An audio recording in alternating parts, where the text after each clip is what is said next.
welcome back to the Thousand Cranes Kitchen. I'm Dr. Chris.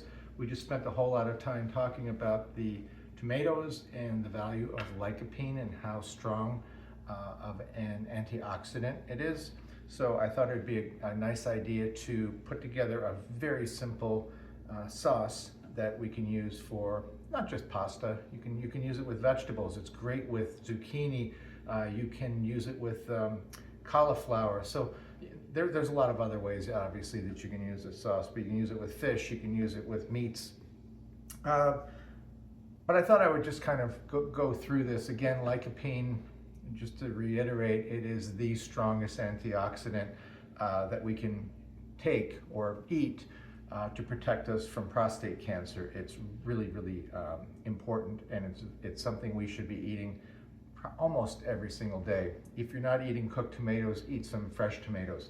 Anyway, let's get right to it. I'm going to start with just, these are just, they're called baby portobellas.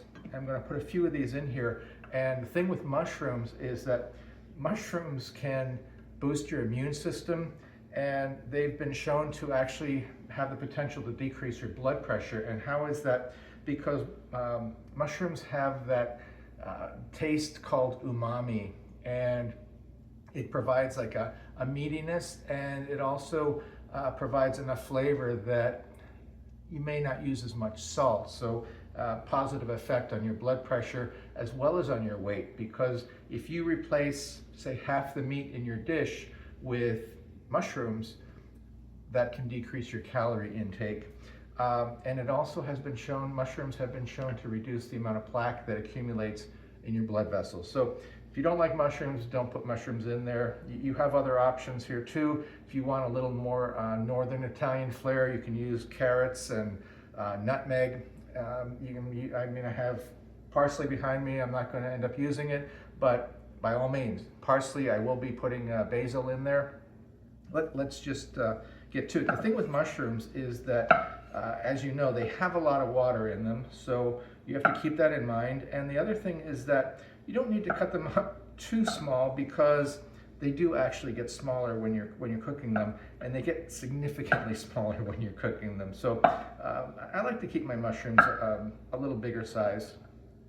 So, and I'm only putting a few in here because I'm only making a little bit of this sauce, just to you know, if you can make a little sauce, you can make a lot of sauce. So we'll do this. There we go. Our mushrooms are chopped. They're not gonna fit in this little thing here. Okay, our counter is clean. There we go. Put the mushrooms in there, or on there, and then the rest of them go into the waste. Okay, onions, amazing onions. They're in the allium family, and they're loaded with antioxidants. Why do I have a red onion? I normally do use, for a lot of recipes, I love the sweet onions. I love the Vidalias. I love that they're not, they don't have that like burning. You don't get that when you're tasting them or cutting them up. The thing with the red onions is that they have anthocyanins, and anthocyanins are amazing. They're in several different fruits and vegetables, but they can protect us against diabetes because the anthocyanins in red onions regulate blood sugar. So helps with some cancers. It helps to decrease heart attacks. There was a systematic review in 2014. There was over 13,000 people in that systematic review. And remember, systematic reviews are at the top of the pyramid of best, strongest research that we can do. And the people who ate the most of these red onions had a 15% lower risk of colon cancer. And they're also antibacterial. There's, I've read stories in the past where people put them on the bottom of their feet to draw out different diseases. That I don't know if there's any systematic reviews on that. So I'm going to cut the top off the onion, and then you cut them in half. I'm not going to use all of that. And when you have this, you've got a nice stable base, right? So what we end up doing is cutting a few slices in this direction, and then a few slices in this direction. And it just helps us when we chop this onion now. I don't need it too small. There we go. We don't want it to be all onion. That's probably good. Okay, so we'll put our onion in here. Fit a little bit better than our mushrooms.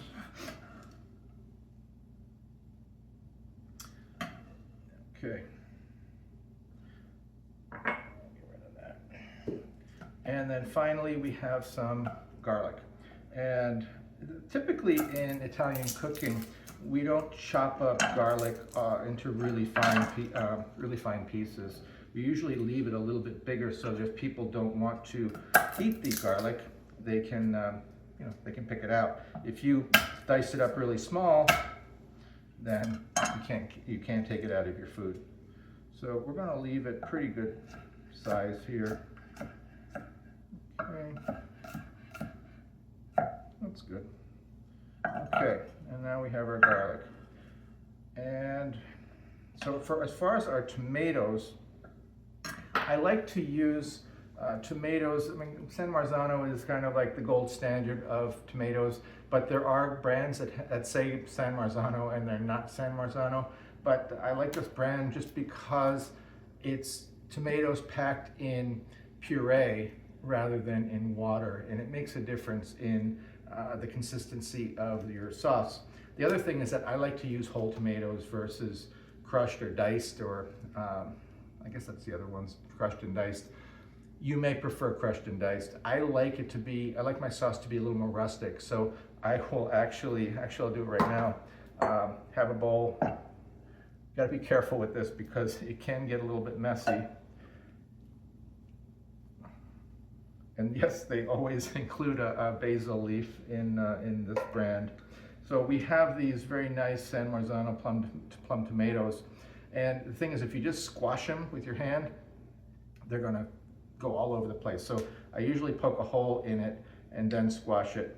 It's still going over, but it's a lot less messy. And then once we get them all squashed here, I also like to do this because I think we maintain a little bit more of the vitamin C. I mean, I don't know if it's significant, but I'll take whatever I can get at this point in my life. There we go. One more. I'm poking my finger through it. I think you can see that. And then I'm squashing the rest of them. Okay, so they're all, nope, there's one more. Okay, we're gonna squash these down with our fingers, and then we're ready to go. So I'm gonna meet you right behind me here and start cooking our sauce. Okay, here we are. We have our pan. It's heating, but we don't want to get it searing hot like we do with meat, so it doesn't stick, or scallops so they don't stick to the pan. I'm going to put some olive oil in here. I like to cook with this olive oil, and I like a lot in it. You should typically try to have about 3 tablespoons of olive oil in your diet every day. I'm going to put the onions and the mushrooms in here first, actually. You know, I would normally probably put the mushrooms in first without any oil, because then they actually can brown a little bit and it imparts a better flavor. So we'll just put these in here, let the onions get a little bit translucent for a couple of minutes. I know it looks a little bit weird with red onions, but trust me, it's delicious.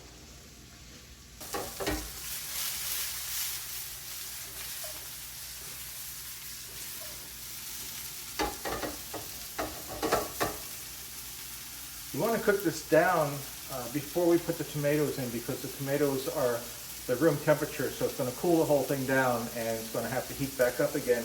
Once we put the tomatoes in, this will, it'll continue to get soft, but it won't get brown anymore. And the brown from the pan give us some delicious flavor. So where you see some of these mushrooms starting to get brown along the edges, That's what we want. Start to finish, this should be like 20 minutes. We're starting to see a little bit of brown. I'm going to put the garlic in. I don't want the garlic to burn. I'm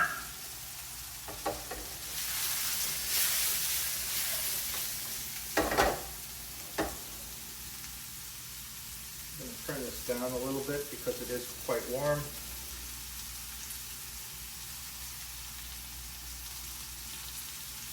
A little salt, a little pepper. Season as you go.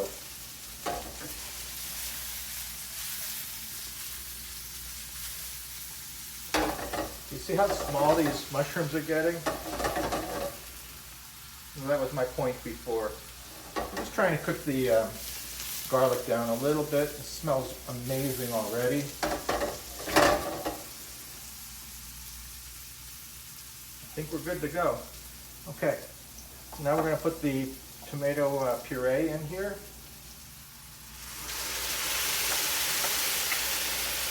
Stand back, everybody.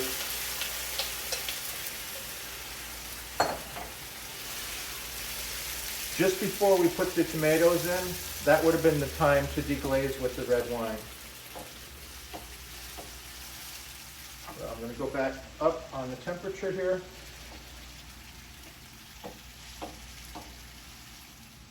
You know, I used to put sugar in the sauce to give it a little bit of, give a little sweetness, but take away the sour taste. Now what works really well, not works now, but what I use now is baking soda, because the sodium bicarbonate naturally counteracts the salt or the sour, the acidity of the tomatoes. Sorry, I'm distracted here a little bit. Okay, I'm going to grab a couple leaves of basil, maybe more than a couple. I love basil, and I like to just tear the basil rather than cut it up. I love basil. Okay. And then at this point, you know what? I'm going to taste this.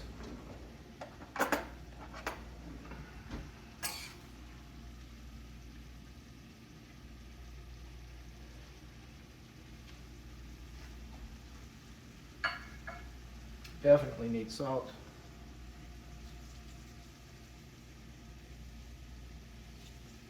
But the flavors are combining nicely. A little bit more pepper.